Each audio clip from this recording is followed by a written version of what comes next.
اور 2 محرم کو ایک ایسی زمین پہ پہنچا کہ روایت کہتی ہے کہ وقف جواد الحسین ولم یتحرک،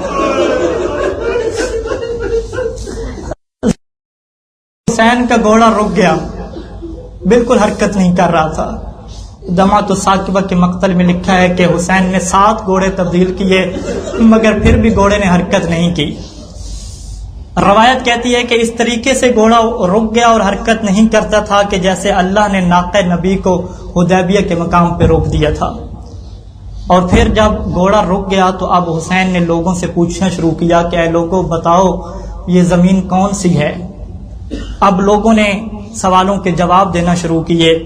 مقتل ابی مخنف کہ کچھ لوگوں نے کہا کہ یقال ھذا ارض الغازریہ، اسے ارض غازریہ کہتے ہیں۔ تو مولا نے فرمایا فہل لہا اسم غیر ھذا، کیا کوئی اور نام بھی ہے؟ تو کہتے ہیں کہ قالوا تسمى نینوا۔ تو مولا نے فرمایا کہ اہل اسم غیر ھذا، کیا اس کے علاوہ بھی کوئی نام جانتے ہو؟ قالوا شاطئ الفرات، انہوں نے کہا ہاں اس کا نام ایک شاطئ الفرات بھی ہے۔ مولا نے فرمایا کہ حل لہا اسم غیر ھذا، پھر کہیں سے آواز آئی تو سما کربلا،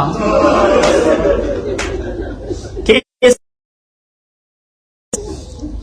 ہم نے بھی سن لیا کہ اس زمین کو کربلا کہتے ہیں، مولا نے بھی سنا اس کو کربلا کہتے ہیں۔ اب روایت کے کیا جملے ہیں؟ مقتل کی کتابوں میں لکھا ہے کہ جیسے حسین کے کانوں میں یہ آواز آئی کہ اسے کربلا کہتے ہیں، فبکا بکاء شدیدا، اب حسین روئے ہیں اور بڑے شدید طریقے سے روئے ہیں۔ اب رونے کے بعد حسین نے دعا مانگی، اس نے کہا تھا کربلا، اب حسین نے کیسے دعا مانگی، کربلا کا نام کس انداز میں لیا؟ کہتے ہیں اللہم انی اعوذ بک من الکرب والبلا، اے اللہ مجھے پناہ دینا کرب سے اور بلا سے۔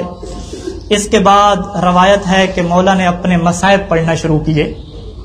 علامہ مسیل رحمن بہار میں یہ روایت لکھی ہے کہ مولا نے مصائب کو یوں پڑھنا شروع کیا، فرمایا کہ ھذا موضع کرب و بلا، کہ یہ جگہ ہماری چین کی جگہ نہیں ہے بلکہ یہ مصیبتوں کی جگہ ہے۔ ہا ہونا مناخ رکابنا، یہاں اب ہماری سواریاں رک جائیں گی۔ وہ محط رحالنا، اب قیامت تک ہم یہیں پہ قیام کریں گے۔ وہ مقتل رجالنا، ہمارے جو نوجوانوں کو اس میں قتل کر دیا جائے گا۔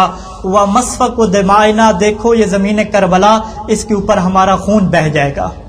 اب حسین نے اس کے بعد اور کیا مصائب پڑھے؟ موصوبہ امام حسین کی روایت ہے کہ پھر امام نے یوں مصائب پڑھنا شروع کیے، ترمل النسوان و تذبح الاطفال، کہ یہ زمین وہ ہے کہ ہماری خواتین بیوہ ہو جائیں گی، ہمارے بچوں کو ذبح کر دیا جائے گا۔ وہاں ہونا واللہ تہتک الحریم، اللہ کی قسم یہ وہی زمین ہے کہ ہم خاندان عصمت کی حرمت ہو جائے گی۔ اب یہاں پہ روایات میں دیکھتا رہا کہ مولا نے اپنی مصیبت کا کوئی جملہ نہیں پڑھا۔ جب موصوبہ امام حسین کو کھولا تو وہاں پہ ایک جملہ ملا روایت میں کہ مولا نے اپنا مصائب بھی پڑھا ہے۔ مولا کیا فرماتے ہیں؟ اب سنیے گا مولا اپنا مصائب کیسے پڑھ رہے ہیں۔ مولا فرماتے ہیں ہا ہونا یسیر العزیز و ذلیلا، یہ وہ زمین ہے کہ عزت والا یہاں پہ ذلیل کر دیا جائے گا۔ وہاں ہونا واللہ یقطع اوداجی، فقہ پڑھنے والے جانتے ہیں کہ جب قربانی کے احکام میں ہم بحث کرتے ہیں اور حیوان کو ذبح کرنے کا طریقہ بتاتے ہیں تو فقہا کہتے ہیں اوداج اربع کو ذبح کرنا ہے۔ اب حسین نے یہاں پہ یہ نہیں کہا کہ میری گردن کٹے گی، بلکہ حسین نے کہا یہ وہ زمین ہے کہ یقطع اوداجی تخذب لحجتی، کہ یہاں پہ اسی طریقے سے میری گردن کاٹے گی جیسے ایک جانور کی گردن کاٹ دی جاتی ہے اور حسین کی داڑھی کو خضاب کر دیا جائے گا۔ بس سنتے ہیں یہاں پہ اب روایت کے جملے ہیں، علامہ مجلسی نے لکھا ہے کہ 2 محرم کو مولا نے ایک مجلس کا بندوبست کیا ہے. ہم بھی مجلس پڑھ رہے ہیں نا، مولا نے بھی مجلس کا ایک بندوبست کیا. سنو گے مجلس میں کس کس کو شریک کیا مولا نے. روایت کہتی ہے کہ فجامع الحسین ولدہ و اخوتہ و اہل بیتہ، کہ اس مجلس میں حسین اپنی اولاد کو، اپنے بھائیوں کو اور اپنی اہل بیت کو جمع کیا. اب مجلس میں جب سب جمع ہو جاتے ہیں نا تو مجلس کا آغاز ذاکر کیسے کرتا ہے؟ پہلے فضائل پڑھتا ہے، پھر مصائب پڑھتا ہے. لیکن مولا حسین نے مجلس کا آغاز کیسے کیا؟ روایت کہتی ہے کہ ثم نظر الیہم فبکا ساعتا. اب حسین نے اپنے مجمع کو دیکھا اور 1 گھنٹہ تک حسین روتا رہا. 1 گھنٹہ رونے کے بعد حسین نے اپنی فضیلت کا 1 جملہ پڑھا ہے اور مصیبت کے 2 جملے پڑھے ہیں. بس یہ میں سن کے اپنی زحمت کو تمام کروں گا. مولا نے فضیلت کا 1 جملہ کیسے پڑھا؟ مولا کہتے ہیں اللہم انا عطرۃ نبیک محمد، اے اللہ ہم تیرے نبی محمد کی عطرت ہیں. بس فضائل ختم ہو گئے. اب فضائل کے بعد مصیبت کا جملہ کیسے پڑھا؟ وقد اخرجنا وطردنا وازعجنا من حرم جدنا، کہ ہمارے جد کا، اے اللہ تیرے نبی کا وہ حرم تھا لیکن ہمیں وہاں سے نکال دیا گیا.